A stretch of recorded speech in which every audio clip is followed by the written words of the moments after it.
Number one, would you say hello to Cheryl, please? We're going to have a great time together, Cheryl. Welcome to Watch Mojo, and today we're going over everything we know about one of America's most notorious serial killers, Rodney Alcala, also known as the dating game killer. The whole thing was crazy. They showed me on stage, the lights went on, and here we go. Early life. Rodney Alcala was born in San Antonio, Texas on August 23, 1943, and was the third of four siblings. Rodney Alcala was born Rodrigo Jacques Alcala Bucur on August 23, 1943, in San Antonio, Texas. He spent his early years in Mexico until his family relocated to Los Angeles when he was 8 years old. Alcala's childhood was marked by instability and abandonment, particularly after his father left, creating a foundation for what would become a turbulent adolescence and young adulthood. And then he joined the Army in the early 60s, and that's where the trouble really began for Rodney Alcala. At 17, Alcala joined the U.S. Army, where his commanding officer described him as, quote, manipulative, vindictive, and insubordinate. He was discharged following a reported, quote, nervous breakdown, as well as accusations of sexual misconduct. The military felt that he had had a nervous breakdown. That was their analysis of it. The psychiatrists at the hospital felt it was a lot more serious than that. After his ejection, Alcala enrolled in UCLA's School of Fine Arts and Architecture, later transferring to New York University. It's here that he attended a class with famed director Roman Polanski. No, he's the short guy who directed Repulsion and Rosemary's Baby. Are those movies or? What do you mean? You're killing me. I'm trying to name drop here. Drop away, I'm not man. gonna know because you don't know who I'm talking about, so it's not as impressive. In 1977, Polanski himself would go on to be arrested for multiple unlawful offenses against a youth. Crimes. Prosecutors say when he was young, Alcala was a master manipulator. Described by prosecutors as a cruel killer who toyed with his victims, Rodney Alcala's reign of terror began in the late 1960s and continued throughout the 1970s. Leaving an alarming trail of victims across multiple states, he has been conclusively linked to 8 murders, but the actual number is said to be much higher, possibly reaching as many as 130. Investigators believe he may have actually killed up to 130 victims based on photos found on his property. Alcala's modus operandi typically involved luring young women with the promise of photographing them. Oh, now look right into the lens right here and give me that look you just gave me. Come on. There she is. Look at you, one more. You know, Farrah Fawcett, she's got nothing on you. His crimes were not limited to a specific type of victim, however, as he targeted women of various ages and even young men. It's said that he used his charm and good looks to disarm his victims. And it's this man who says, oh, it's okay, I'm not a stranger. I know your parents. I'm friends with your parents. And she thought, well, maybe I'll get in the car. Once he had them alone, Alcala would brutally assault, torture, and end their lives. Perhaps most chilling, it's said that he tormented his victims until they lost consciousness, only to revive them and repeat the process, prolonging their suffering.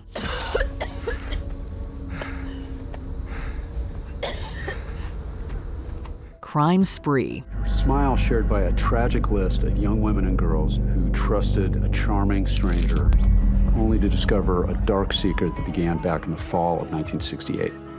Rodney Alcala's criminal acts began in 1968 when he lured young Tali Shapiro to his Hollywood apartment, escaping before police could apprehend him. To continue searching the house for her attacker. Moments later, when he walked back into the kitchen, he witnessed a miracle. She was gagging and trying to breathe, and I thought, one for the good guys. She's going to make it. Later arrested for assault, Alcala assumed the alias John Berger and fled to New Hampshire. There was an entry that said she was meeting John Berger.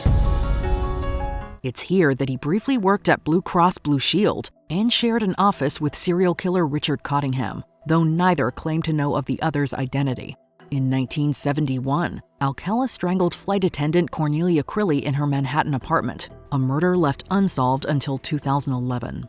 Added to the FBI's list of 10 most wanted fugitives, he was ultimately captured after 2 children recognized him from an FBI poster. I get a phone call and it's the FBI in New Hampshire. Say, hey, we've got your guy in custody, Rodney James Alcala. I said, you've got him in custody? fantastic. Alcala was convicted of violating youths, but was paroled after serving a short sentence. After his release, he assaulted a minor and was re-arrested. He was able to read people very well and stay a step or two or three ahead of them. Following this second release, after serving 2 years in prison, it's believed Alcala killed Ellen Jane Hover, the 23-year-old daughter of nightclub owner Herman Hover and goddaughter of famous crooners Dean Martin and Sammy Davis Jr. She had long dark hair and long slender arms and legs and carried herself like a dancer. Her remains were found on the historic Rockefeller estate. Alcala later worked for the Los Angeles Times daily newspaper, where he persuaded young men and women to pose for him as a fashion photographer. His time in Los Angeles during the late 1970s saw a succession of gruesome killings and assaults, all leading to his eventual final arrest. Appearance on The Dating Game. Bachelor number 1, I am serving you for dinner. Oh. What are you called, and what do you look like? In 1978, Rodney Alcala appeared as a bachelor on the popular television show The Dating Game. Hosted by Jim Lang, the game show featured 3 out-of-view contestants vying for a date with a member of the opposite sex. Producers chose Alcala for his, quote, tall, handsome, and charming persona, unaware of his dark past. This was because no background check was done. Come on, over here. At the time of his appearance, Alcala had already taken the lives of at least 2 women in Southern California. Introduced as a successful photographer, Alcala managed to charm the audience and the bachelorette Cheryl Bradshaw. Later, Bachelor 1, later. The ABC program was heavy on innuendo, and throughout the episode, he enthusiastically responded to the bachelorette's suggestive questions. Thanks to his witty responses and boyish good looks, Alcala won the competition and ultimately secured a date with Bradshaw. However, in a turn of fate that may have saved her life, Bradshaw decided not to go on the date, later explaining she found Alcala, quote, creepy, and sensed, quote, something was off. The footage of his appearance offers a haunting look into Alcala's unnerving ability to mask his true nature and manipulate those around him with ease. The appearance was adapted into a feature film titled Woman of the Hour, directed by and starring Anna Kendrick. The question beneath the question remains the same. All right. What's the question? Which one of you will hurt me? Before we continue, be sure to subscribe to our channel and ring the bell to get notified about our latest videos. You have the option to be notified for occasional videos or all of them. If you're on your phone, make sure you go into your settings and switch on notifications. Trials and convictions.